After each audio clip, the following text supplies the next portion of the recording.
Hello, and welcome to my virtual travel journal all about Second Life. At its core, Second Life is an online virtual world built by players who can connect and interact with each other via text chat or voice chat. While it is a massively multiplayer online game, it is not an adventure game with quests that you can hope to win, and there's no advancing through levels. Second Life is a purely social game. It is also quite creative, and I admired many of the destinations I visited. In order to get started, you'll need to download the free Second Life Viewer to play. At first, you will choose a pre-made avatar that you can customize later. One of the first places you will want to explore in Second Life is one of the destinations in the newcomer-friendly category. You travel in Second Life by teleporting places. Find destinations by clicking the link on your toolbar that will pop open a window that has places by category. Second Life is very complex. The place that I visited first was New Resident Island. New Resident Island offers lots of tutorials. You will stumble around quite a bit while you get the hang of things. This is why the tutorials are so important and helpful.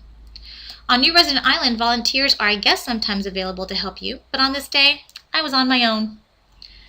But that's okay, the tutorials are very easy to understand. On New Resident Island, the tutorials follow a progression from the basics of movement and viewing to more complex tasks like customizing and building. I appreciated the chance to practice chatting with this little owl. You might be able to tell that chats are color differentiated. You can change your colors, enlarge your chat, and so forth. This owl had a sense of humor. He asked me when teachers would get replaced by robots. Maybe pretty soon, little owl. One thing that was really important to me was the safety of Second Life. I admit that I jumped right in and saw and encountered more than I bargained for. A big part of Second Life for some people is the adult interaction, if you get my drift. I was glad to learn that I could change my content rating to general and thereby avoid accidentally encountering any adult content. I also like the security guard warnings about staying safe. It's a good reminder for everyone, including us adults.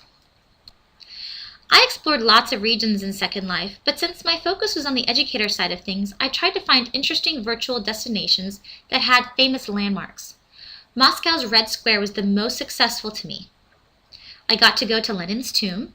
He's still in there. I got to see St. Basil's Cathedral both inside and out. This was very beautiful. And I got to learn about the Senetskaya Tower. One of the things that made this destination so successful were the signs you could click in order to be directed to a Wikipedia page all about that landmark. I didn't see this feature anywhere else in Second Life. It was one I really appreciated. I visited London City.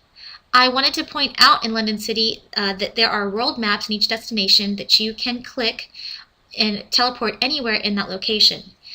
This is important because these destinations are very complex and very large, and London City is one where you're not allowed to fly. So if you have to walk and run it everywhere, it can get quite tedious. Speaking of no-fly zones, each destination has a code of conduct you must abide by in order to stay there.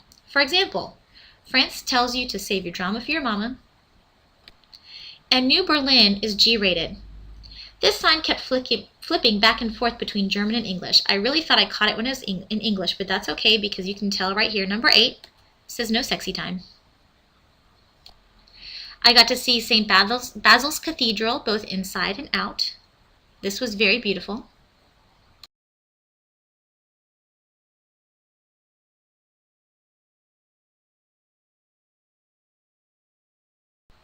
So what's the bottom line? There's a big learning curve. I spent a lot of time in Second Life and never even got around to customizing my avatar or building anything. It's really beautiful, but if you want to successfully explore and be able to appreciate it, you have to have a great computer. You'll need a fast processor, lots of memory, and a great graphics card. I have a really good computer, but a lot of times my avatar would look bald or halfway naked. And there's lots of potential with it, but I'm probably done. I have to admit that there were parts of Second Life I really enjoyed, but I'm good for now. Thanks so much for watching and have a great day.